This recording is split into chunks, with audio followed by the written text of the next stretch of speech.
Olá, meu nome é Ariovaldo Júnior e esse é o episódio número 26 do vlog da Bíblia Freestyle. O tema dessa semana é Reforma Protestante. Você sabia que dia 31 de outubro agora é aniversário da Reforma?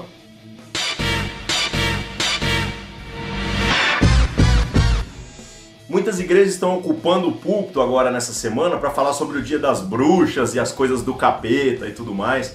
Mas essas coisas não são as mais importantes para serem lembradas especificamente nessa época do ano. A Reforma Protestante está completando 496 anos. E você sabe do que ela se trata especificamente? Há 496 anos, um sujeito chamado Martinho Lutero, que fazia parte da Igreja Católica, escreveu 95 teses que criticavam tudo aquilo que a igreja fazia e que estava sendo incoerente com aquilo que a palavra de Deus diz. Ele escreveu essas teses e publicou elas colando um papel na porta da Catedral de Wittenberg. E como Deus não dá ponto sem nó, o que aconteceu? A imprensa havia sido inventada há pouquíssimo tempo. Então essas informações, que na verdade já era algo que permeava o pensamento de muitas pessoas, aconteceram no momento propício da história para que uma revolução fosse iniciada. Daí surge então um movimento chamado de protestantismo e todas as igrejas que derivam dele. Mas eu não estou aqui para ficar lembrando apenas da história. Eu quero que você possa fazer uma reflexão sobre a sua vida e a sua igreja,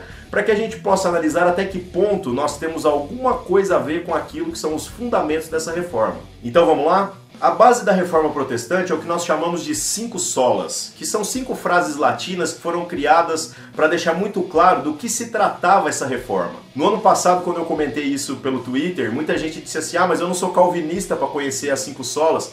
Gente, pelo amor de Deus, fez palme total, né? Não, meu amigo, isso não é exclusividade apenas dos calvinistas. As 5 solas são comuns a todos aqueles que se dizem protestantes. E se a sua igreja não concorda com algum deles, então a sua igreja não poderia sequer ser chamada de protestante. A primeira das 5 solas é sola fide, que significa só a fé. O que isso quer dizer? A justificação é algo que compete exclusivamente a Deus. E cabe a nós alcançar essa justificação pura e simplesmente através da fé. As boas obras são um sinal de que um cristão é justificado, mas elas não são necessárias no processo do alcance da justificação. Fé produz justificação e boas obras, e não o contrário. A segunda das 5 solas é sola scriptura.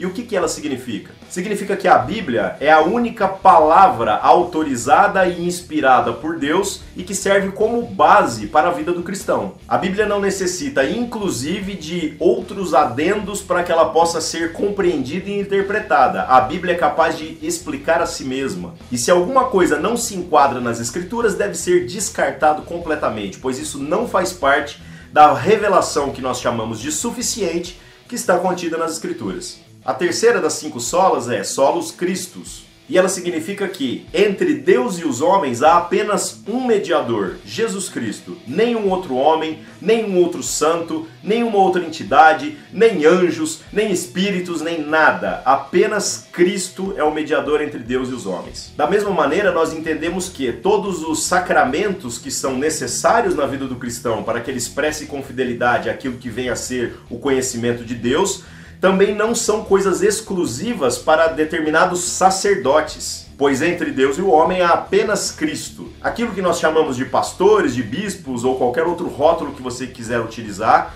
são simplesmente pessoas que estão tentando guiar você pelo caminho da salvação, que é Cristo. Essa pessoa de modo algum pode ser um mediador entre a sua vida e Deus. Pelo contrário, ela deve ser um incentivador para que você possa ter uma relação direta, completamente sem intermediários, com o próprio Cristo. Daí vem a expressão sacerdócio universal.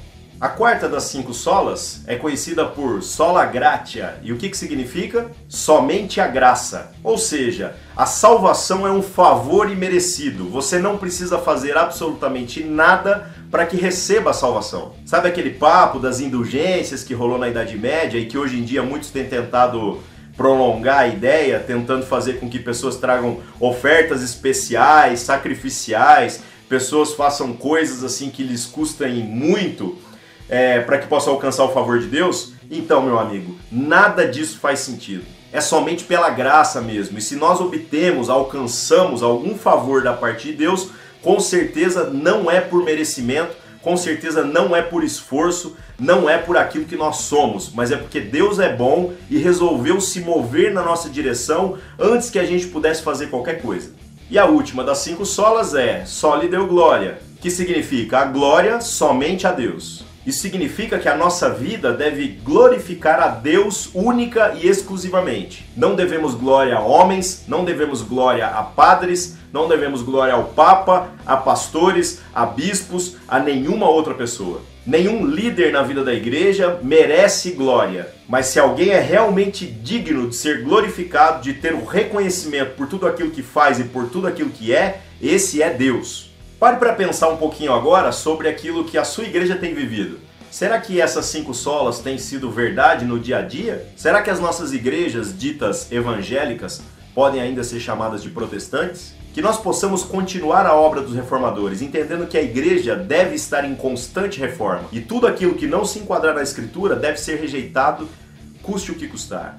Recomendo muitíssimo que você procure na internet mais informações, estude mais sobre a reforma, leia as 95 teses de Lutero, faça comparações entre aquilo que a igreja estava recebendo como crítica naquele momento e sobre aquilo que nós temos vivido nos dias de hoje. Pressione também o seu pastor para que ele fale nos cultos de domingo sobre esse tema, sobre a importância da reforma protestante. Não seja mais um alienado, não seja mais uma pessoa que é levado pelas pressões religiosas e se submetem a um sistema que não tem nada a ver com aquilo que as Escrituras apontam. Que Deus te abençoe, eu te vejo de novo na semana que vem. E se você gostou desse ou de outros vídeos, dá um like aqui embaixo e compartilhe os vídeos com seus amigos. Sugestões de novos temas são bem-vindos nos comentários.